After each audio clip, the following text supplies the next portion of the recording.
ini setengah harta saya tinggalkan, ya, atau saya sedekahkan untuk Allah dan Rasulnya. Maka Nabi SAW berkata kepadaku, kata Umar radhiyallahu anhu, apa yang kau tinggalkan untuk keluargamu? Saya berkata, setengah, ya, sama seperti ini ya Rasulullah. Lalu gak lama datang Abu Bakar. Abu Bakar membawa seluruh hartanya. Lalu Nabi SAW bertanya, apa yang kau tinggalkan untuk keluargamu? Abu Bakar mengatakan Allah dan Rasulnya.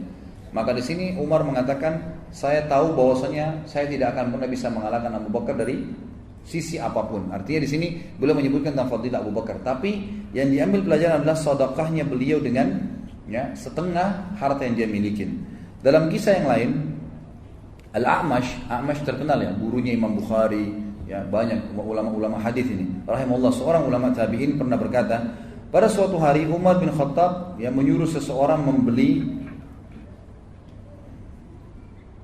Umar bin Khattab mendapatkan atau menyerahkan 22.000 dirham, ya. Seseorang memberikan kepada Umar bin Khattab 20.000 dirham, 22.000 dirham. Ini mungkin ukurannya sekarang sudah puluhan juta rupiah. Diberikan kepada Umar bin Khattab. Lalu Umar bin Khattab tidak berdiri dari tempat duduknya kecuali sudah membagikannya. Tidak ada satupun dibawa pulang ke rumahnya. Sedekah diserahkan kepada beliau untuk beliau pakai. Beliau serahkan sebelum berdiri dari tempatnya, beliau sudah bagi habis semua itu. Jadi ini termasuk, ya, beliau mensedekahkan seluruh harta yang dia miliki. Lalu ditanya, kenapa anda sedekahkan? Ya, satu waktu beliau paling gemar kalau ada uang beli gula yang paling digemar oleh Umar bin Khattab untuk disedekahkan. Selalu beli gula dibagikan kepada orang. Ya, ini lebih banyak dilakukan oleh Umar bin Khattab. Lalu ditanya, kenapa anda bersedekah dengan gula?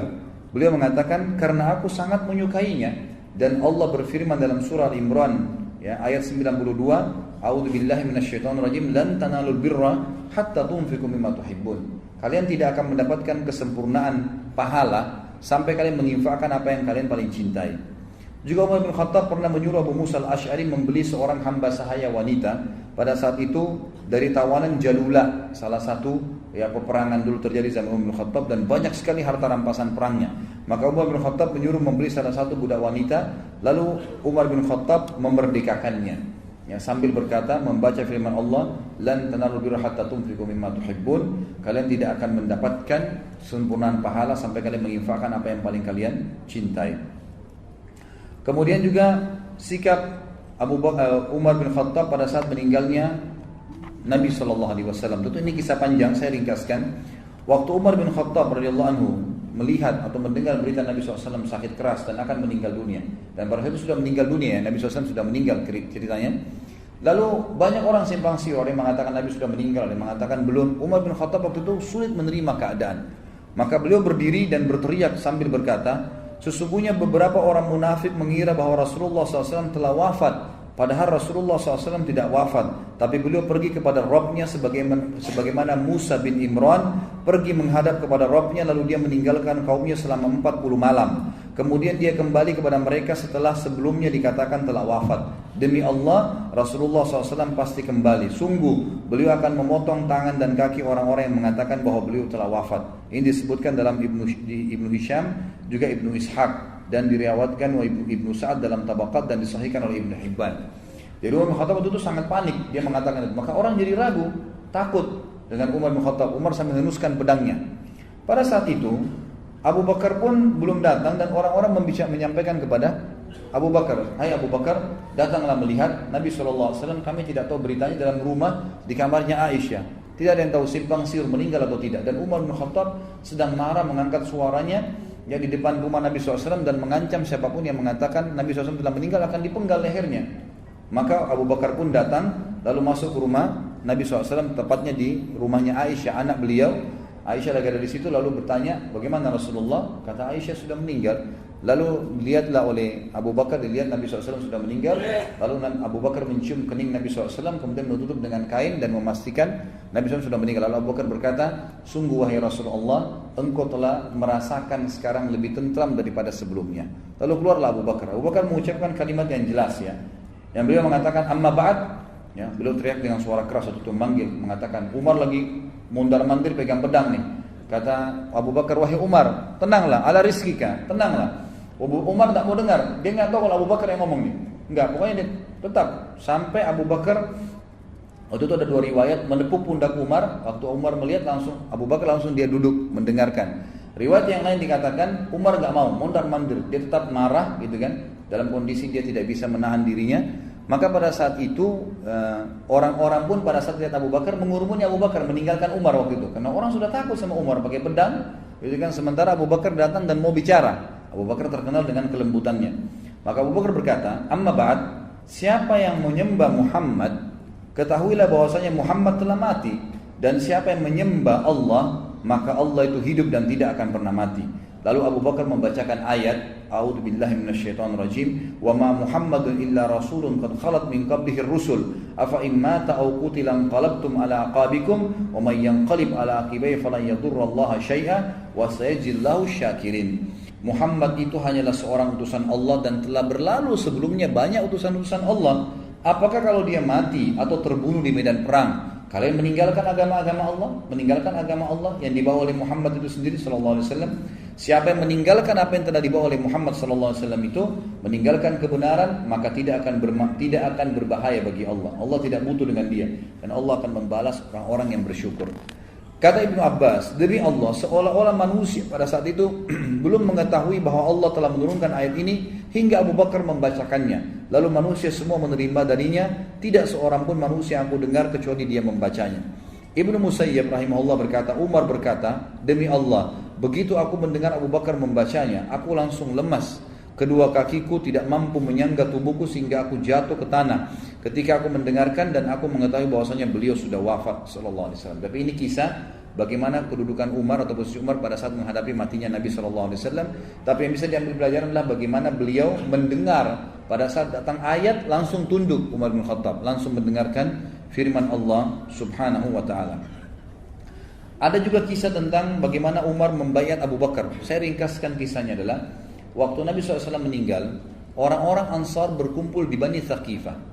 Bani Thaqifah ini sampai waktu saya masih mahasiswa kemarin, tahun 90 sampai 9, terakhir sampai tahun 98, 97 saya masih lihat masih ada sebenarnya. Ada sebuah kebun kurma gitu di dekat perpustakaan Raja Abdul Aziz. Dulu tuh tempat Bani Thaqifah, tempat orang-orang Ansar berkumpul, tapi sekarang sudah masuk perluasan masjid. Intinya adalah di situ dulu ada Bani Thaqifah, orang-orang Ansar berkumpul. Mereka saling bermusyawarah ingin memilih pimpinan mereka, ya. Sa'ad bin Mu'adz radhiyallahu anhu memilih sebagai khalifah mengganti Nabi SAW. Lalu waktu Abu Bakar dan Umar dengar, Abu Bakar langsung mengajak Umar, ayo kita ke sana. Ya, datanglah mereka berdua ke Bani Thaqifah. Lalu Abu Bakar bersuara mengatakan setelah berbicara, amma ba'd, seterusnya lalu mengatakan, wahai orang-orang Ansar, kami mendengar kalian sudah bersatu untuk mendirikan atau menjadi pengganti Nabi SAW. Ketahuilah, Allah telah menyebutkan dalam Al-Quran, ya, was-as-sabiqunal awwaluna minal muhajirin wal ansar. Allah telah menyebutkan orang-orang yang terdahulu dari muhajirin dan ansar. Allah mendahulukan kami muhajirin daripada kalian ansar. Berarti yang mestinya kita lakukan adalah pemimpin dari muhajirin dan wakil dari ansar. Wakilnya dari ansar. Saya memilih agar Umar ini yang kalian pilih, karena Umar ini orang yang paling patuh dengan Allah menurut saya. Maka melihat kejadian tersebut, Umar langsung berdiri memegang tangan Abu Bakar mengatakan, wahai orang-orang Ansar, siapa kira-kira yang mau, yang berani, gitu kan, yang berani mendahului Abu Bakar untuk jadi khalifah. Sementara waktu Nabi SAW mau meninggal, Nabi SAW menyuruh dia menjadi imam, dan dia adalah temannya Nabi di gua pada saat hijrah, ya, di Gar Thur, gitu kan. Waktu itu. Jadi siapa yang bisa mengganti? Siapa yang bisa kira-kira di antara kalian menganggap lebih afdal daripada Abu Bakar? Semua sahabat diam. Lalu Abu Umar mengatakan, saya membaiat Abu Bakar. Ulurkan tangan Abu Bakar, lalu diulurkan. Lalu kemudian orang-orang Ansar semua membaiat Abu Bakar. Dan pada saat itu ulama menanggapi mengatakan, selama Abu Bakar jadi khalifah, maka Umar bin Khattab menjadi atau panen pahalanya karena dia menjadi penyebabnya. Umar bin Khattab di zaman khilafahnya Abu Bakar diangkat menjadi hakim. Dan ulama sepakat mengatakan dialah hakim pertama dalam Islam. Jadi orang-orang seperti ini yang tegas perlu diangkat menjadi hakim, dan ini diriwayatkan oleh Imam Bukhari. Juga pada saat Abu Bakar meninggal, Abu Bakar menyerahkan khilafah kepada Umar sebagaimana kita ketahui. Dan Ibnu Jauzi juga mengatakan ketika Abu Bakar menginginkan hal tersebut, yang menyerahkan khilafah, maka dia memanggil Abdurrahman bin Auf. Tanya, wahai Abdurrahman, kira-kira bagaimana pendapatmu tentang Umar? Dan ini sebuah pelajaran besar juga yang kita ambil di sini, ya. Seorang yang kenal baik pada orang lain pun tidak ada salahnya dia bermusyawarah dengan orang yang lain lagi yang mengenalnya. Di sini Abu Bakar sudah sangat kenal kepada Umar bin Khattab dan dia mau menunjuk sebagai khalifah.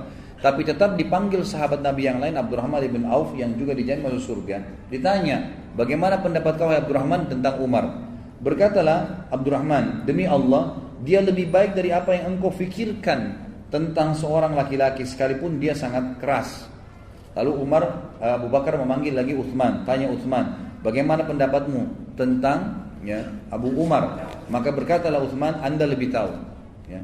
Lalu Abu Bakar bilang dipaksa, saya tanya kamu demi Allah, jawab, bagaimana pendapatmu tentang Umar? Lalu Uthman berkata, ya Allah, ilmuku tentangnya ialah bahwa apa yang dia sembunyikan lebih baik daripada apa yang nampak darinya.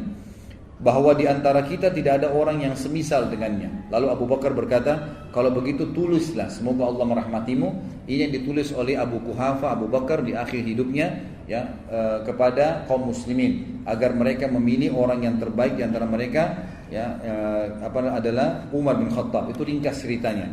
Lalu akhirnya pada saat dia mau mengatakan saya menunjuk pingsanlah Abu Bakar. Lalu Uthman bin Affan menulis nama Umar bin Khattab, ditulis wasiat itu. Gak lama kemudian Abu Bakar sadar, lalu Abu Bakar mengatakan, bacakan hai Uthman. Kata Uthman, aku meninggalkan wasiat agar kalian memilih Umar bin Khattab. Kata Abu Bakar, aku sangat tahu bahwasanya engkau khawatir kalau aku tadi pingsan sudah meninggal dan tidak sempat mewasiatkan, dan engkau mengetahui Umar orang terbaik. Kata Uthman, iya. Maka Abu Bakar pun mengatakan, semoga Allah merahmatimu, dan jadilah dia menjadi khalifah. Ali bin Abi Thalib berkata, ketika ajal datang kepada Abu Bakar, dia melihat bahwasanya Umar lah orang yang paling mampu atasnya atau khilafah. Seandainya Abu Bakar bersikap nepotisme, niscaya dia mendahulukan anaknya. Dalam hal ini dia meminta pendapat kaum muslimin, ada yang rela dan ada yang tidak rela. Mereka berkata, apakah engkau wahai Abu Bakar akan mengangkat seorang pemimpin atas kami, seseorang yang keras, sementara engkau masih hidup? Apa yang engkau katakan kepada Rabbmu pada saat nanti dia bertanya kepadamu hari kiamat kalau kau dibangkitkan? Abu Bakar menjawab, aku berkata kepada Rabbku ketika aku menghadap kepadanya hari kiamat, Ilahi, wahai Tuhanku, aku telah mengangkat sebaik-baik hambamu atas mereka. Maksudnya ini tanggung jawabnya besar di mata Allah SWT. Lalu Ali melanjutkan, Abu Bakar menunjuk Umar sebagai penggantinya, maka Umar memimpin kami seperti dua sahabatnya, Rasulullah SAW dan Abu Bakar. Kami tidak mengingkari apapun atasnya. Setiap hari kami mendapatkan tambahan dalam agama dan dunia. Allah membuka belahan bumi dengannya dan melebarkan kota-kota. Dia adalah orang yang tidak takut karena Allah terhadap celaan orang-orang yang mencelahnya. Orang jauh dan orang dekat adalah sama dalam keadilan dan kebenaran. Allah Ta'ala menetapkan kebenaran atas lisan dan hatinya, sampai-sampai kami mengira bahwasanya ketenangan berbicara melalui lidahnya, dan bahwa di antara kedua matanya terdapat malaikat yang membimbingnya dan meluruskannya. Dan ini disebutkan oleh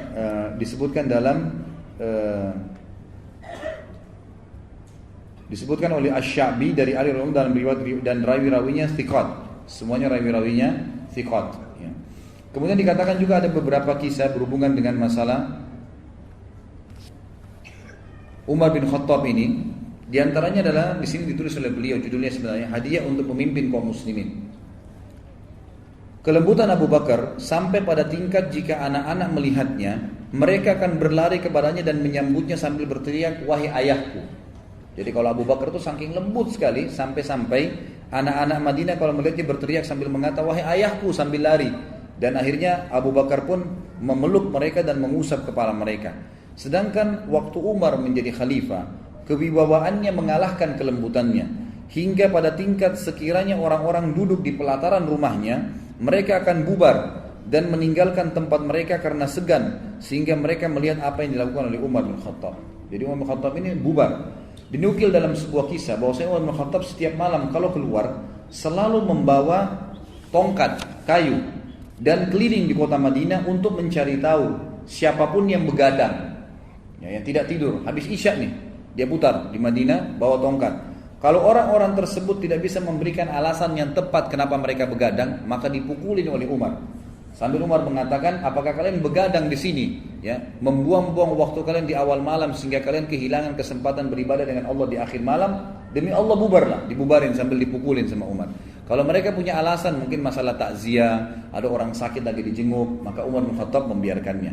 Jadi Umar bin Khattab radhiyallahu anhu sangat tegas dalam masalah-masalah seperti ini. Kita bisa lihat sekarang ada beberapa yang berhubungan dengan rasa takutnya Umar bin Khattab kepada Allah Subhanahu wa taala.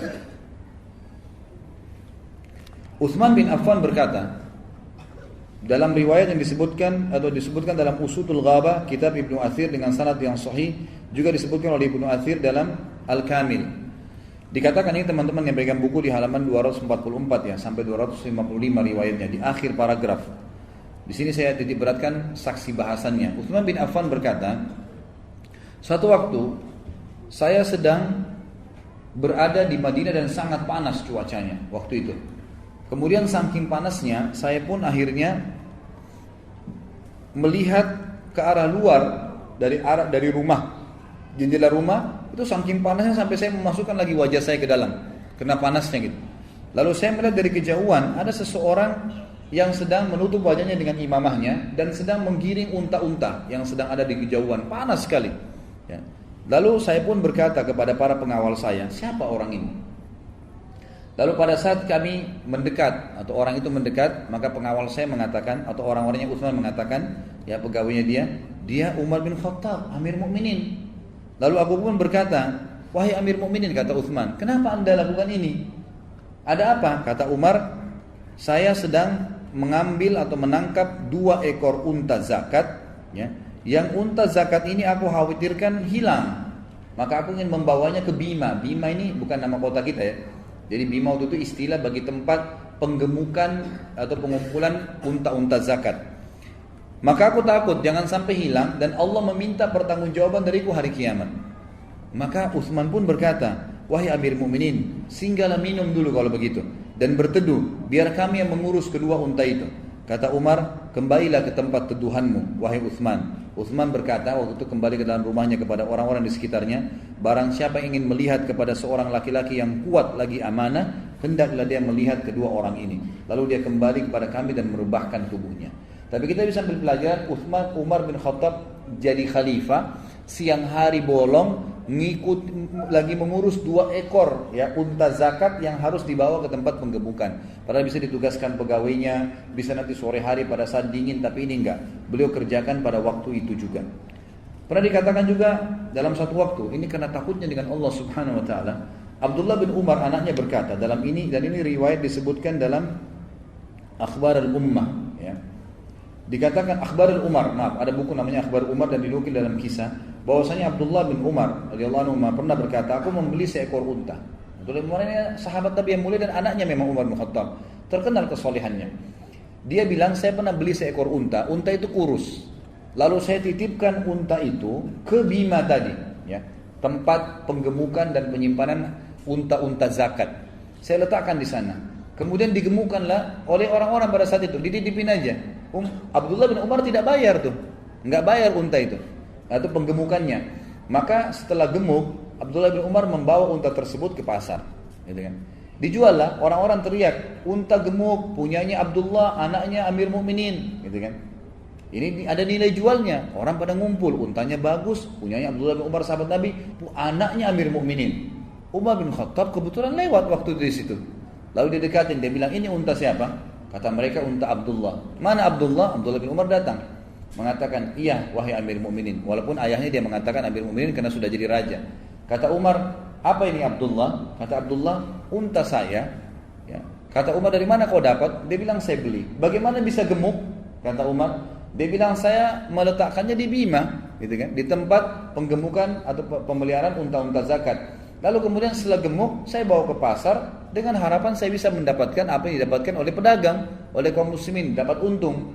Kata Umar bin Khattab, Abdullah, karena kau anaknya Amir Mukminin, lalu kau meletakkan untamu di Bima dengan tujuan menggemukkannya, gitu kan? Maksudnya tanpa kau membayar upah. Setelah gemuk kau mau menjualnya, maka sekarang kau harus menjual unta ini. Kalau kau menjual unta ini, ambillah modalmu saja, keuntungannya kembalikan ke pengampungan unta-unta tadi. Karena gemuknya untamu ini dari uangnya, ya, penggemukan unta tadi.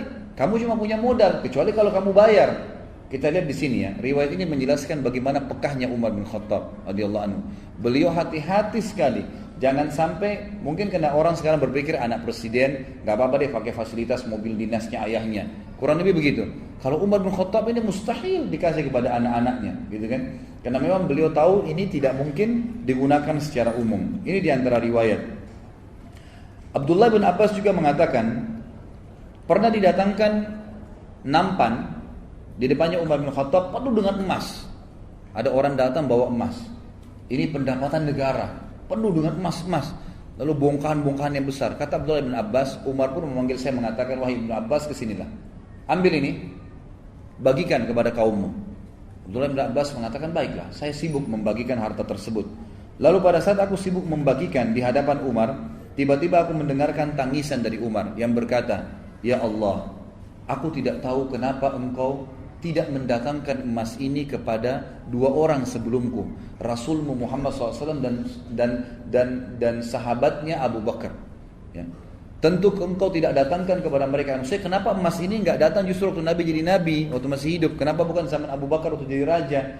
Kalau ini datang di zaman mereka, engkau tidak datangkan di zaman mereka ya Allah, tentu kan engkau inginkan kebaikan buat mereka. Jadi tidak ada tanggung jawabnya. Sekarang engkau datangkan kepada aku tidak tahu ini kebaikan atau keburukan. Maka izinkanlah aku ya Allah untuk mengeluarkannya. Maka Abu Bakar Umar pun mengeluarkan semua tadi dari harta didapatkan pendapatan negara ya. Kalau kita pikir-pikir sekarang mungkin presiden bisa nikmatin sebagiannya. Ini sama sekali dikeluarkan, bahkan dia bermuhasabah, dia anggap itu sebuah fitnah yang tidak pernah datang kepada Nabi SAW dan Abu Bakar.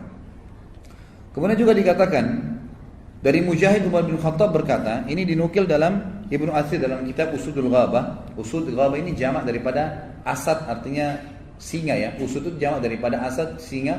Ghabah itu maksudnya hutan gitu. Jadi ini nama buku yang menarik memang tentang masalah sejarah-sejarah para sahabat dan Nabi SAW. Umar bin Khattab menghabiskan 20 dirham dalam sebuah perjalanan haji dilakukannya dari Madinah ke Mekah, dari Mekah ke Madinah. Mujahid berkata, kemudian dia menyesal dan dia menepuk satu tangannya ke tangan yang lain, menepukkan tangan kanan di tangan kiri. Dia berkata, kami memang berhak dikatakan telah berbuat israf atau pemborosan terhadap harta Allah Subhanahu wa taala. Riwayat yang lain, Abdullah bin Amr bin Rabi'ah berkata, aku melihat Umar bin Khattab memungut kulit biji gandum dari tanah. Dia berkata, seandainya aku bisa menjadi kulit gandum ini, seandainya aku bukan apa-apa, seandainya ibuku tidak melahirkanku. Kata para ulama, ini menandakan bukan menyesali dia hidup, tapi dia mengatakan kecilnya amal saya sampai-sampai besar tanggung jawab yang saya harus lakukan di depan Allah SWT. Kalau kulit ini tidak akan bertanggung jawab, gitu kan? Seperti itu gambarannya. Qatadah juga berkata, pernah satu kali ya, Umar bin Khattab datang ke negeri Syam. Dibuatkanlah sebuah makanan yang belum pernah dia lihat sebelumnya. Ketika makanan tersebut dihidangkan kepadanya, dia berkata, ini untuk kami. Lalu apa yang disiapkan untuk kaum muslimin yang miskin, yang tidak pernah merasa kenyang dengan roti gandum? Maka Khalid bin Walid berkata, surga untuk mereka. Maka Umar bin Khattab menangis mendengarkan kata-kata Khalid, surga buat mereka. Jika ini adalah bagian kami sedangkan mereka pergi ke surga, sungguh mereka telah meraih keutamaan yang sangat jauh. Lalu Umar bin Khattab pun meninggalkan makanan tersebut. Ya. Dalam kisah yang lain, ini ada beberapa kisah ya. Kisah yang ketujuh kurang lebih, Salim bin Abdullah berkata bahwasanya Umar bin Khattab memasukkan jarinya pernah memeriksa di dubur ya, di bagian belakang unta. Biasanya unta itu kalau mau diperiksa sakit atau tidak, dipegang bagian duburnya. Kalau unta itu kalau demam atau enggak, biasa ketahuan dari situ. Dengan cara tertentu lah orang-orang ini memahaminya. Umar bin Khattab memeriksa seekor unta sambil berkata, sungguh aku takut ditanya apa yang terjadi padamu oleh Allah SWT pada hari kiamat. Karena beliau pemimpin, beliau takut sampai unta pun, jangan sampai unta itu sakit dia tidak tahu sementara unta itu di bawah naungannya, gitu kan? Itu luar biasa bagaimana kita pikirkan keadilan beliau. Kisah yang selanjutnya yang ke-8 adalah terkadang Umar mendekatkan tangannya ke api. Lalu dia berkata, wahai Ibnu Khattab, apakah engkau bisa bersabar menghadapinya? Sambil Umar bin Khattab menangis. Jadi beliau sering mendekatkan tangannya ke api sambil mengatakan, apakah kau bisa sabar menghadapinya hai Ibnu Khattab? Muhasabah sambil menangis. Kisah yang selanjutnya Al-Bara' bin Masrur berkata, pada suatu hari Umar bin Khattab keluar, dia datang ke mimbar, pada saat itu dia sedang sakit. Lalu seseorang berkata kepadanya, wahai Amir Mu'minin, tidakkah anda minum madu? Dan waktu itu kebetulan ada kantong kecil madu di Baitul Mal, di tempat penyimpanan harta. Lalu dibawalah kepada Umar. Umar berkata, kalau kalian izinkan wahai muslimin, ini kan harta muslimin, kalian izinkan saya untuk meminumnya, saya akan meminumnya, tapi kalau tidak maka dia akan haram atasku. Jadi Umar bin Khattab hati-hati sampai mal dari Baitul Mal dalam kondisi sakit dia tidak berani meminumnya, gitu kan? Ini luar biasa. Bagaimana dengan pemimpin kita sekarang yang bukan haknya, menandatanganin saja mengiyakan, akhirnya orang lain pada ngambil haknya orang lain. Berapa besar tanggung jawab hari kiamat? Ini untuk diri dia sendiri, minum madu aja dari Baitul Mal, dia takut. Dia mengatakan kalau kalian izinkan baru saya minum, kalau enggak maka dia akan haram bagi saya.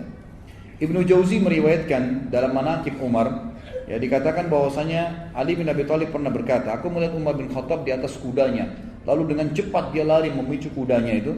Lalu aku berkata, wahai Amirul Mukminin, mau kemana? Ya, mau kemana anda ini? Maka kata Umar, seekor unta zakat lepas, aku ingin menangkapnya. Umar bin Khattab lihat lepas, dikejar sama dia sendiri, gak disuruh pegawainya, dia lari sendiri mengejar, gitu kan? Lalu Ali bin Abi Thalib mengatakan, sungguh engkau akan membuat lelah para khalifah setelahmu. Kalau semua orang harus buat begitu, kerepotan nanti hai Amir Mu'minin. Apa kata Umar? Wahai ayahnya Hasan, wahai Ali, jangan menyalahkanku demi zat yang telah mengutus Muhammad dengan kenabian. Seandainya seekor anak domba hilang di pinggir sungai Furat di Turki, niscaya Umar akan disiksa karenanya pada hari kiamat. Dari Umar bin Khattab bermuhasabah diri yang luar biasa. Qatada berkata juga, ada seseorang yang bernama Mu'aikib. Mu'aikib ini salah satu penjaga Baitul Mal. Dia pernah membersihkan Baitul Mal, ditemukanlah ada koin dirham, 1 dirham jatuh. Abdullah bin Umar kebetulan lewat, ya. Lalu Mu'aikib ini dia tidak masukkan ke Baitul Mal, dikasih Abdullah bin Umar, nih ambil aja deh, yang gitu, disuruh bawa. Ya mungkin karena dianggap anak khalifah gitu kan. Kata Mu'aikib, belum selesai saya bersihkan Baitul Mal, tiba-tiba suaranya Umar datang dan membawa di tangannya koin dirham itu. Ternyata dia tanya anaknya, kamu dapat dari mana dan seterusnya gitu kan. Lalu dia bilang, wahai Mu'aikib, apa ini? Kata Mu'aikib, ini tadi ya saya lagi sapu bersih, ada di sini anak anda lewat saya kasih. Kata Umar bin Khattab, apakah engkau ingin umat Muhammad semuanya memperkarakanku terkait dengan dirham ini hari kiamat? Ini bukan punyaku, kau kasih anakku untuk apa? Nanti akan jadi masalah, karena ini punya umat, berarti berhadapan dengan umat semuanya. Ini kadang-kadang orang tidak fikir ya. Kadang-kadang subhanallah dia ambil misalnya zakat mal, misalnya apalah, punyanya umat ini, bukan punya individu. Berarti dia bertanggung jawab dengan umat itu. Ada orang kadang-kadang nyalain satu kota. Tuh, orang Jakarta tuh begini. Satu kota dia berhadapan hari kiamat tuh. Berani benar, gitu kan? Nggak boleh sembarangan, jaga lisan, gitu kan? Tanggung jawabnya berat hari kiamat. Lalu Umar juga pernah membaca ayat dalam satu malam, biasanya dilakukan ya, yang biasa dilakukan, kemudian dia sakit dan sampai dijenguk oleh sahabat selama 1 bulan. Ini riwayat tadi sudah saya sebutkan, lalu diulangi oleh beliau di sini. Umar bin Khattab juga pernah masuk dalam sebuah kebun. Kebun itu memang kebun yang disiapkan, kebunnya seseorang, dia masuk ke dalamnya karena dianggap di Amir Mu'minin, diberikan kesempatan Umar bin Khattab untuk masuk. Begitu Umar bin Khattab masuk ke dalam, ya, kata Anas bin Malik yang lagi jalan, saya terpisah dengan Amir Mu'minin dengan sebuah pohon. Lalu saya mendengarkan Amir Mu'minin mengatakan, wahai Amir Mu'minin Ibnu Khattab, bagus, demi Allah engkau bertakwa kepada Allah, wahai Ibnu Khattab, atau dia akan mengazabmu. Artinya jangan sampai karena kau masuk ke kebun ini, kamu jadi lupa, akhirnya Allah mengazabmu, supaya dia tidak terlihai dengan kebun yang dikasih tersebut. Dalam masalah zuhud, semua raja waktu itu punya stempel, dan umumnya di cincin, biasanya di cincin. Umar bin Khattab punya cincin, gitu kan? Tertulis kalimatnya, kalau dia mengirim surat ke raja-raja, ke siapa saja, gubernurnya, isinya begini, kafa bil mauti wa'idan ya Umar. Tulisannya itu, cukuplah kematian sebagai penasihatmu wahai Umar. Cincinnya dia. Jadi setiap dia stempel dia ingat. Dia lagi kirim surat nih, oh ternyata saya diingatkan dengan kematian. Stempelnya bunyinya begitu, gitu kan? Pernah nggak antum berpikir stempel begitu, gitu kan? Ketika memegang khilafah, Umar bin Khattab berkata, tidak halal untukku dari harta Allah kecuali 2 pakaian. Satu pakaian untuk musim dingin dan satu pakaian untuk musim panas. Jadi kalau dia lagi jadi khalifah, kalaupun harus dibelikan oleh Baitul Mal, cukup 1. Musim dingin, 1 musim panas. Bukan semua dibiayai oleh pemerintahan. Makanan pokok keluargaku seperti makanan orang laki-laki dari Quraisy yang bukan merupakan orang terkaya mereka. Kemudian aku ini hanyalah seorang laki-laki dari kaum muslimin. Cukup banyak riwayat di sini disebutkan tentang masalah itu. Dan pernah Jabir bin Abdullah memegang, radhiyallahu anhu, seorang sahabat, pegang daging, bawa, baru beli gitu. Kayak kita sekarang mungkin dikresek di bawah gitu kan. Kemudian Umar bertanya, apa itu Jabir? Jabir mengatakan, daging, saya beli, saya pengen makan daging. Umar menasihatin dia, bukan melarang ya, tapi menasihatin, mengatakan, wahai Jabir, apakah setiap kali kau lihat sesuatu, kau pengen sesuatu, kau selalu membelinya? Maka lalu Umar membacakan ayat yang membuat Jabir jadi belajar gitu dari situ. Umar mengatakan, baca firman Allah Al-Ahqaf ayat 20. Azhabtum tayyibatikum fi hayatikumud dunya. Ini potongan ayat ya. Kurang lebih artinya, apakah kalian sudah menghabiskan rezeki yang baik dalam kehidupan dunia kalian? Artinya, cobalah redam, jangan semuanya dibeli, gitu kan. Dan ini sebuah pelajaran juga yang bisa diambil dari Umar radhiyallahu anhu. Seseorang pernah diundang oleh Umar bin Khattab makan. Orang ini kebetulan bernama Humaid bin Hilal, salah satu tokoh masyarakat lah, kepala suku. Ini di halaman 249 ya, di paragraf terakhir sebelah kanan. Dia lagi disiapkan makanan. Lalu pada saat dihidangkan, orang ini nggak mau makan. Umar tanya, kenapa kau nggak mau makan? Dia bilang, makanan Anda keras dan tidak enak. Biarlah saya pulang ke rumah saya makan makanan yang sudah disiapkan di rumah saya, lembut, enak, gitu kan. Lalu kata Umar, apakah menurut kamu kami tidak bisa menyembelih seekor domba dan mengulitinya? Apakah kau mengira kami tidak bisa mengambil tepung lalu disaring dengan kain demi kain sehingga menjadi halus? Apakah kau mengira bahwasanya kami tidak bisa membuat roti yang lembut? Dan kami memerintahkan satu genggam kismis dimasukkan ke dalam kantong air. Biasanya orang dulu lakukan itu, kemudian dikocok, nanti jadi manis airnya, jadi air kismis gitu kan. Apa kamu mengira kami tidak bisa melakukan itu sehingga nanti kami bisa merasakan nikmatnya seperti memakan daging rusa? Maka dia pun berkata, si orang tadi yang diundang itu, Humaid berkata, sungguh aku menangkap Anda ini orang yang tahu makanan enak, lalu kenapa harus ada makanan yang seperti ini? Kata Umar, benar demi zat yang jiwaku berada di tangannya, jika aku tidak takut amal baikku berkurang, niscaya aku akan mengikuti kemewahan hidup kalian. Tapi aku ini tidak berani seperti itu, karena takut nanti malah jadi lalai dan meninggalkan semua amal-amal kebaikan. Pada tahun Ramadan tahun peceklik ya. Waktu itu lagi tidak ada makanan, orang-orang jadi susah, hewan-hewan jadi pada kehabisan makanan. Umar bin Khattab radhiyallahu anhu hanya makan roti dan minyak sampai kulitnya menjadi hitam, gitu kan. Kemudian beliau berkata, seburuk-buruk pemimpin adalah aku jika aku kenyang sedangkan orang-orang kelaparan. Benar-benar mengagumkan dirimu wahai Umar, kata si penulis ini. Sangat luar biasa gitu. Dan beliau pernah berkata pada perutnya pada saat itu, kami tidak punya, sambil tepuk-tepuk perutnya sendiri, kami tidak punya makanan sehingga masyarakat tetap hidup. Artinya kamu harus tenang dan terima itu. Perutnya sendiri diajak ngomong sama dia dan diingatkan agar jangan sampai melakukan hal-hal yang melampaui batas gitu. Kemudian Muawiyah radhiyallahu anhu berkata, sahabat Nabi yang mulia, Abu Bakar tidak menginginkan dunia pun tidak menginginkannya. Adapun Umar, dunia menginginkannya. Maksudnya Muawiyah, di zaman Abu Bakar ekspansi tidak terlalu luas, kekayaan harta rampasan perang tidak terlalu banyak. Tapi di zaman Umar, dunia menginginkannya, tapi dia tidak menginginkannya. Sedangkan kita berguling-guling banting tulang di dalam dunia itu. Artinya diberikan nasihat oleh Muawiyah kepada kita semua. Tawaduknya Umar bin Khattab radhiyallahu anhu dikatakan bahwasanya beliau pernah keluar bersama Al-Jarud dari sebuah masjid. Di jalan bertemu dengan seorang wanita yang duduk di atas jalan. Wanita itu sudah tua sekali. Lalu Umar mengucapkan salam kepadanya dan dia pun menjawab salam. Dalam riwayat dikatakan wanita itu memberikan salam, Umar menjawabnya. Wanita itu berkata, wahai Umar, dulu aku melihatmu saat engkau masih bernama Umair. Orang Arab itu kalau masih kecil namanya diperkecil, Umar jadi Umair, gitu kan? Saya lihat dulu kamu masih Umair, lari-lari di pasar Ukaz, suka berkelahi dengan anak-anak. Dan sekarang baru saja berlalu waktu, engkau tiba-tiba menjadi Umar, menjadi orang yang sudah dewasa dan besar. Kemudian baru berlalu saja waktu, kamu tiba-tiba menjadi Amir Mukminin, menjadi raja. Bertakwalah kepada Allah wahai Umar terhadap rakyatmu. Ketahuilah bahwasanya siapa yang takut mati, dia akan takut kehilangan. Ya. Maka Umar pun menangis. Maksudnya kalau kamu takut ya berkorban untuk agama ini, maka kamu berarti tidak takut mati. Tapi kalau kamu takut mati, ada hisab hari kiamat, kamu akan berhati-hati. Kurang lebih begitu maknanya.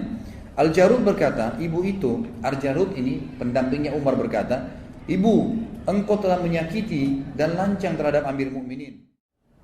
Assalamualaikum warahmatullahi wabarakatuh. Alhamdulillah, wassalatu wassalamu ala Rasulillah. Segala puji bagi Allah Subhanahu wa taala, juga salawat dan taslim Muhammad sallallahu alaihi wasallam.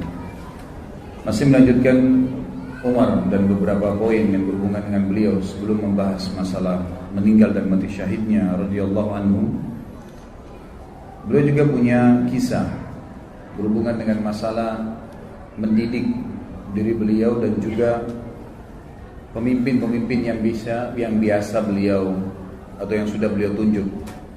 Satu waktu pernah Umar bin Khattab memiliki anak yang bajunya sobek kemudian ditambal. Pada saat ditambal baju tersebut, keesokan harinya robek lagi, ditambal lagi yang kedua kalinya, sampai terdiri baju tersebut dari beberapa kali tambalan. Teman-teman anak Umar ini mengolok-olok anak Umar. Anak Amir Mukminin bajunya sobek, anak Amir Mukminin bajunya ditambal.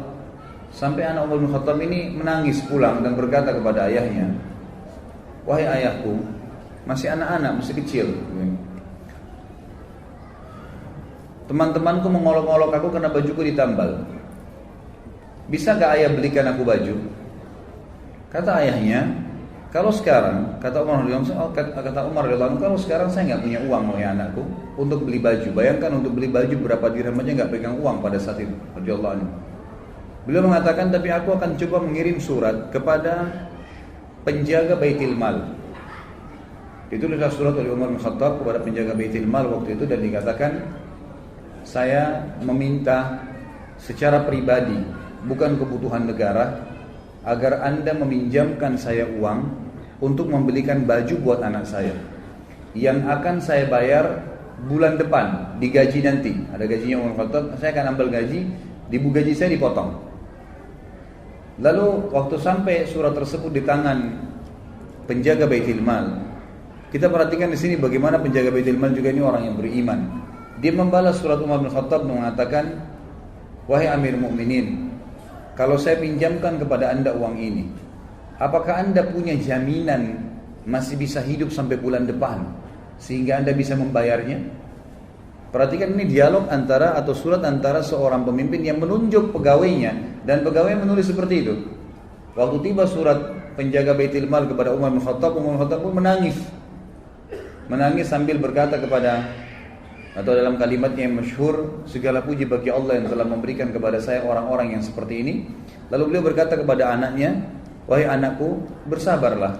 Kalau ayahmu ini masih hidup sampai bulan depan dan menerima gaji, maka pasti saya akan memberikan kamu baju.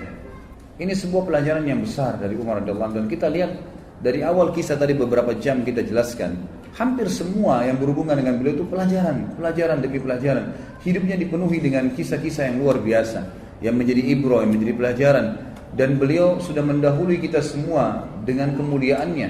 1400 tahun lebih sekarang Umar bin Khattab sudah meninggal, kita masih bisa terkesan, kita masih bisa terkesimak, kita bisa mengambil pelajaran dari kejadian-kejadian di zaman beliau. Bahkan menjadi hukum-hukum fikih yang dilakukan oleh seluruh umat Islam. Sebagaimana tadi kita jelaskan dalam beberapa poin, bagaimana Umar bin Khattab menjadikan atau dijadikan keputusannya sebagai hukum di jalan Allah Subhanahu wa taala. Umar bin Khattab radhiyallahu anhu sangat tegas dalam agama Allah ini. Tidak main-main kalau memang hal itu perlu ketegasan. Dalam sebuah kisah pernah ada seorang Yahudi dengan munafik. Yang munafik ini hutang dari orang Yahudi. Kemudian tiba masa si Yahudi menagih dari munafik bilang nggak ada uang kamu sama saya. Cekcoklah dua orang ini, lalu diambil kesimpulan kita berhukum aja. Waktu itu Nabi SAW masih hidup. Maka datanglah keduanya ke Nabi SAW. Nabi SAW melihat sesuai dengan data-data yang ada, Yahudi punya hak. Kata Nabi SAW, berikanlah haknya si Yahudi ini, karena memang kamu berutang sama dia, ada buktinya jelas. Ternyata keluar munafik ini tetap bilang saya nggak mau bayar. Belum puas cari orang lain, dicarilah Abu Bakar. Ketemu Abu Bakar, siapa setelah Nabi SAW? Abu Bakar, orang yang dianggap dimuliakan, datang ke sana. memperlihatkan kasus kepada Abu Bakar, dipaparkan. Abu Bakar berhukum seperti hukum Nabi SAW, bahwasanya haknya Yahudi. Ternyata pulang, keluar dari rumah Abu Bakar, si munafik belum puas juga, saya belum mau bayar. Baik, Yahudi bilang kalau begitu kita cari orang lain. Kamu mau? Iya. Siapa? Umar bin Khattab. Datang kepada Umar radhiyallahu anhu di rumahnya. Begitu datang ke rumahnya, Umar bin Khattab mengatakan, siapa kalian? Satu mengatakan mengaku muslim tapi dia orang munafik. Di sini di riwayat tidak disebutkan namanya. Kemudian yang satu juga Yahudi. Lalu Umar bertanya, ada apa dengan kalian? Dia bilang, ini Yahudi bilang, ini si fulan utang dengan saya tapi nggak mau bayar, dia tidak mau akui. Lalu Umar pintar, Umar bertanya kepada mereka berdua, apakah kalian sudah pernah bertanya tentang masalah hukum ini sebelum datang ke sini? Kata mereka berdua, sudah. Kata Umar kepada siapa? Mereka bilang, kami telah datang kepada Muhammad. Kata Umar, apa hukumnya? Kata Muhammad memberikan hak kepada si Yahudi ini, kata si munafik, karena alasan-alasan yang sudah dipaparkan. Lalu kalian kemana lagi? Mereka berkata, kami sudah ke Abu Bakar. Apa hukumnya Abu Bakar? Sama saja dengan hukumnya Muhammad SAW. Lalu Umar berkata, untuk apa kalian datang kepada saya? Keduanya mengatakan, kami ingin berhukum. Umar bilang, baiklah, tunggu sebentar. Umar masuk ke dalam mengambil pedang, kemudian mengejar keduanya, akan menebas keduanya. Dua-duanya lari dari rumahnya Umar. Lalu Umar berkata, apakah kalian sudah berhukum kepada Rasulullah SAW? Masih ragu? Datang ke Abu Bakar lalu masih ragu, lalu datang kepada saya minta hukum, ini hukum saya. Pedang ini, gitu kan. Jadi beliau radhiyallahu tidak main-main dengan hukum, gitu kan. Kalau memang sudah saatnya, ya saatnya, gitu kan. Seperti itu gambarannya. Dan tentu apa yang akan kita sampaikan, dipaparkan di buku ini, belum semua kisah Umar ternukilkan. Jadi bukan mustahil ikhwah-ikhwat sekalian, kalau anda pernah mendapatkan kisah lain tentang Umar asal riwayatnya sahih, itu tidak ada masalah. Karena cukup banyak riwayat yang dinukil yang memang belum dinukil di sini. Di antaranya ada kisah Umar bin Khattab dengan rahib, seorang pendeta Yahudi yang masuk Islam akhirnya karena sifat Nabi SAW. Dan ini sudah saya sebutkan di bahasan pada saat menjelaskan tentang kelebihan Nabi SAW. Ringkas ceritanya adalah ada seorang Yahudi yang pernah Nabi SAW utang dengannya 20 sak kurma. Satu sak kurma 2,5 kilo. Kemudian Nabi SAW sepakat akan dibayar di waktu tertentu. Ternyata belum tiba waktunya, orang Yahudi ini sudah datang, pendeta Yahudi sudah datang dan langsung berdiri di sebelah Nabi SAW, mencekik leher Nabi dengan sisa kain imamahnya alaihissalatu wassalam. Lalu orang-orang waktu itu lagi hadir di masjid dan semuanya pada melihat kejadian tersebut. Akhirnya Umar bin Khattab yang ada di depan saf mengatakan, ya Rasulullah, izinkan saya menebas lehernya Yahudi ini. Lalu Nabi SAW memberikan isyarat untuk duduk Umar. Lalu Nabi SAW dalam kondisi tercekik menanyakan kepada Yahudi, ada apa hai Yahudi? Kata Yahudi ini, bayar hutangmu hai Muhammad. Kata Nabi SAW, kan belum tiba saat waktunya. Dia bilang, tetap saya mau dibayar sekarang. Maka Nabi SAW dalam kondisi duduk tercekik dan Yahudi ini berdiri menarik imamah beliau SAW, berkata kepada Umar, wahai Umar, pergilah ke Baitul Mal dan ambillah 20 sak kurma, bayarkan utang saya dan tambah 20 sak lagi. Kata Umar, ya Rasulullah, 20 sak pertama utang anda, 20 sak kedua untuk apa? Kata Umar, kata Nabi SAW, itu hukuman karena kau sudah menakut-nakuti dia. Kau tadi sudah mengancam akan menebas lehernya. Artinya Nabi SAW seakan-akan memberikan isyarat, kalau saya masih ada jangan ambil keputusan, gitu kan? Maka Umar pun pergi ke Baitul Mal, meninggalkan Yahudi ini. Yahudi jalan di belakangnya sambil marah dengan Yahudi ini. Tiba di Baitul Mal, Umar bin Khattab radhiyallahu anhu menyiapkan 20 sak kurma, diberikan kepada Yahudi itu. Waktu mau disiapkan 20 sak kedua, Yahudi ini bilang, enggak usah hai Umar. Kata Umar, kenapa? Dia bilang, Umar, apa kau tahu siapa saya? Kata Umar, saya enggak mau tahu siapa kamu. Dalam kondisi marah gitu kan. Langsung dia sebutkan namanya, saya Fulan bin Fulan. Namanya ini kebetulan nama salah satu pendeta Yahudi yang terkenal sudah lama masuk Islam. Kata Umar, saya tanya kamu atas nama Allah, apakah kau dia? Dia bilang, iya. Bukankah kau tahu itu adalah Rasulullah sallallahu alaihi wasallam? Kata dia, ya saya tahu. Lalu kenapa kau lakukan perbuatan tadi sementara kau tahu adalah Nabi Allah? Kata si Yahudi, hai Umar, apa kau kira saya gila? Saya datang ke masjid kalian, mencekik Nabi dan Raja kalian di hadapan kalian. Saya sudah siap mati pada saat itu. Karena saya ingin membuktikan satu hal dari Muhammad yang belum saya temukan padanya. Semua ciri kenabian Nabi terakhir ada pada diri Muhammad. Semua sudah saya temukan. Fisiknya, tempat tinggalnya, nama-namanya, tinggal ada satu belum. Ghalaba hilmuhu ghadabu. Emosinya dikalahkan dengan kasih sayangnya. Dan tadi itu saya sengaja nagih sebelum waktu, saya sengaja cekik lehernya. Tujuannya untuk memancing emosinya. Ternyata memang kasih sayangnya mengalahkan emosinya. Dan sekarang saya mengucapkan Umar asyhadu an la ilaha illallah wa anna Muhammad Rasulullah. Ini syahadat orang tersebut di depan Umar radhiyallahu anhu. Ini diantara kisah yang belum dinukil tentunya. Ada juga kisah yang lain, kisah tentang masuk Islam, kisah tentang Umar radhiyallahu anhu zaman khilafahnya. Beliau sempat keliling kota Madinah di malam hari. Kemudian beliau menemukan ada satu laki-laki Badui. Laki-laki Badui ini kebetulan lagi menancapkan tali kemahnya sambil mengikat kencangan tali untahnya, dan di dalam kemahnya ada suara rintihan perempuan yang sedang menangis. Maka Umar pun lewat dan berkata setelah memberikan salam, wahai laki-laki, hai rajul, bahasa Arabnya, wahai rajul, siapa kamu ini? Dia mengatakan, saya orang musafir dari Badui padang pasir, lagi lewat malam, kemalaman saya lihat ada tanah kosong, saya tebar kemah saya mau nginap di sini. Kata Umar, suara siapa tuh rintihan dalam kemahmu? Dia bilang, sudahlah saudaraku, pergilah, tidak usah campurin itu. Kata Umar, mungkin saya bisa bantu. Kata orang itu suara istri saya yang mau melahirkan, ya, tapi tidak ada yang bantu. Saya nggak tahu bagaimana melahirkan perempuan, dan juga tidak ada wanita yang saya kenal di Madinah bisa minta bantuan, apalagi itu tengah malam. Dan sebagian ulama menukil kisah ini di tahun 23 Hijriah, tahun terakhir Umar radhiyallahu anhu hidup. Dan juga ya, pada saat itu tengah malam, di awal malam, dia itu sekitar jam 12 malam gitu kan, jam 11, jam 12 malam, yang orang waktu itu sudah tidur semua. Jadi ini Umar bin Khattab sedang mengontrol, mengawasi sendiri. Ringkas cerita adalah Umar bin Khattab lalu berkata kepadanya, maukah kau saya datangkan seorang wanita dari Madinah yang bisa membantu istrimu melahirkan? Dia bilang mau. Perlu jemaah tahu bahwasanya laki-laki Badui ini belum tahu kalau ini Umar bin Khattab, belum tahu kalau ini khalifah.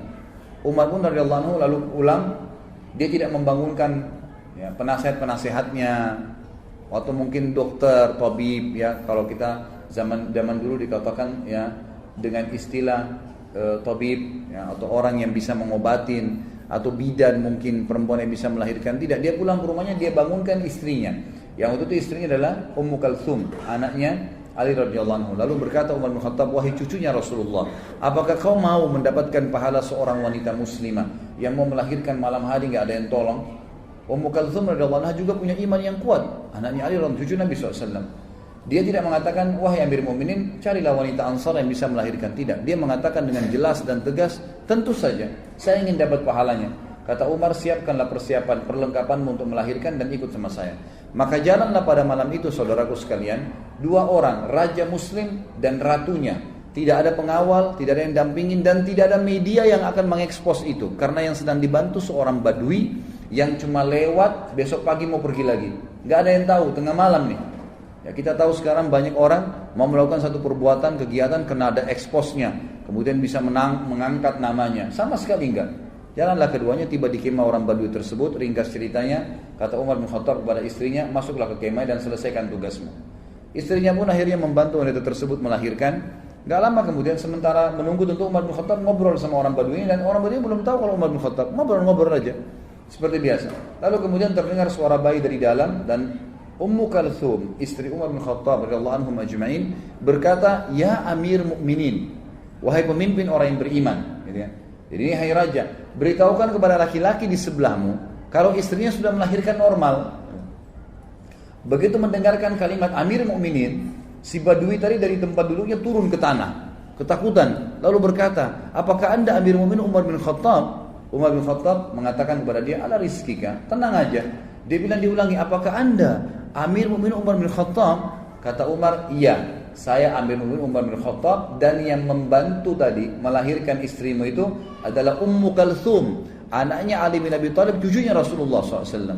Maka orang ini pun menangis pada saat itu dan berkata, Maha suci Allah yang telah mengaruniakan saya nikmat yang tidak terhingga malam ini, karena saya telah didepani duduk oleh raja, ya, muslimin, dan istri saya telah dibantu melahirkan oleh ratu muslimin, dan anak saya disentuh pertama kali dengan kulit cucu Nabi SAW.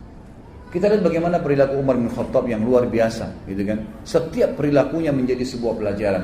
Kisah yang lain juga, Umar bin Khattab radhiyallahu anhu pernah satu malam jalan, kemudian menemukan, ya, di luar kota Madinah tentunya ini. Ini kisah yang sahih adalah di luar kota Madinah. Kemudian dia lagi jalan dan dia temukan ternyata ada seorang wanita yang sedang duduk. Kemudian di sebelahnya ada 3 orang anak yang sedang menangis. Kemudian Umar bin Khattab pun datang sambil mengatakan, ya, Assalamualaikum wahai pemilik cahaya api itu.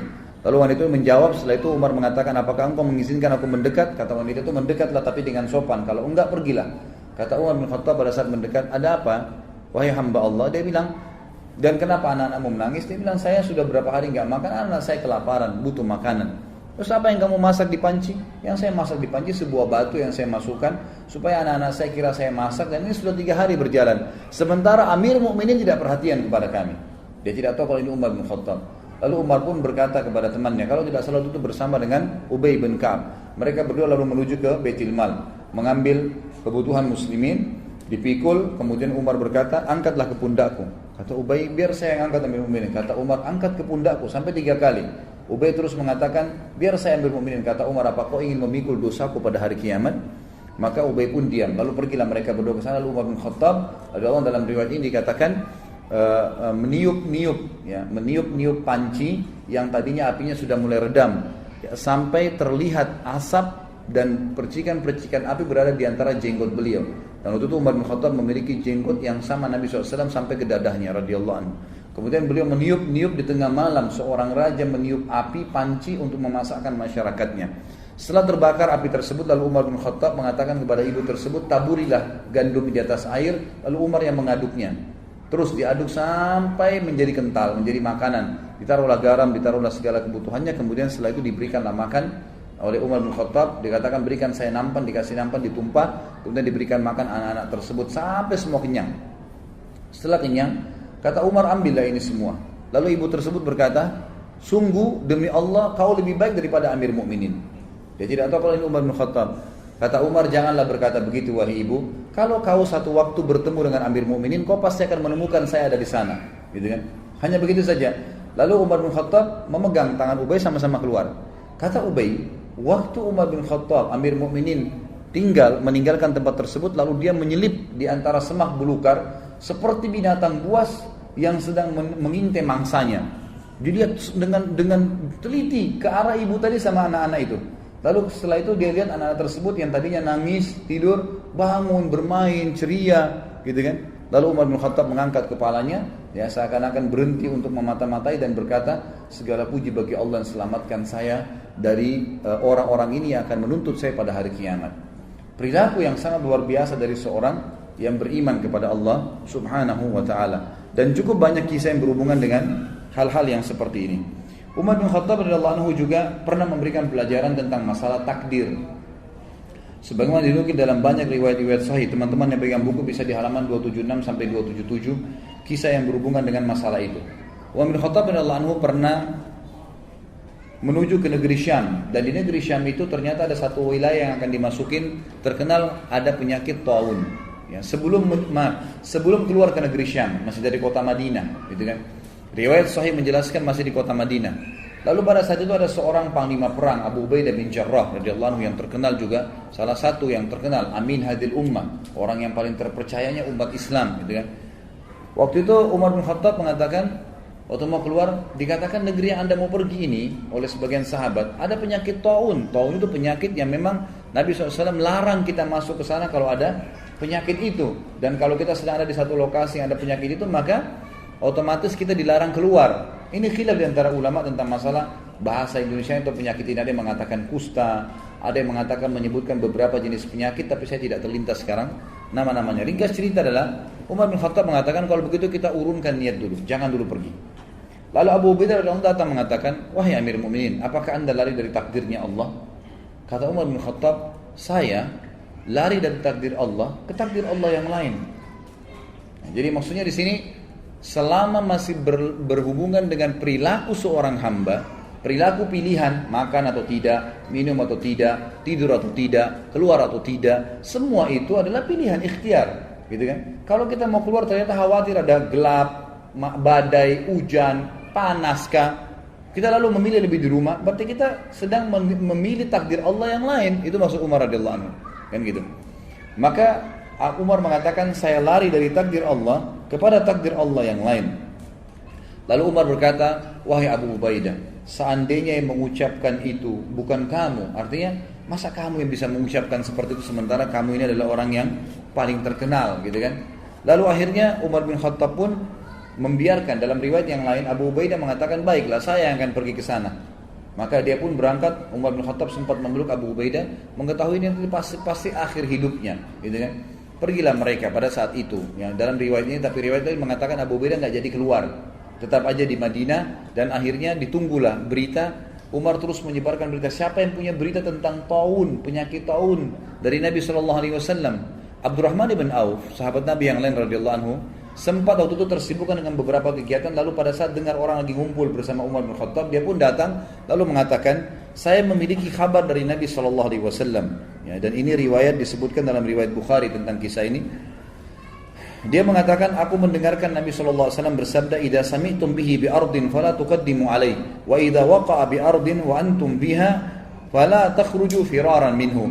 Jika kalian mendengarkan taun terjadi di satu daerah, maka kalian jangan ke sana. Dan jika kalian bila itu terjadi pada satu kaum, sedangkan kalian berada di dalamnya, maka kalian jangan keluar darinya atau menghindarinya.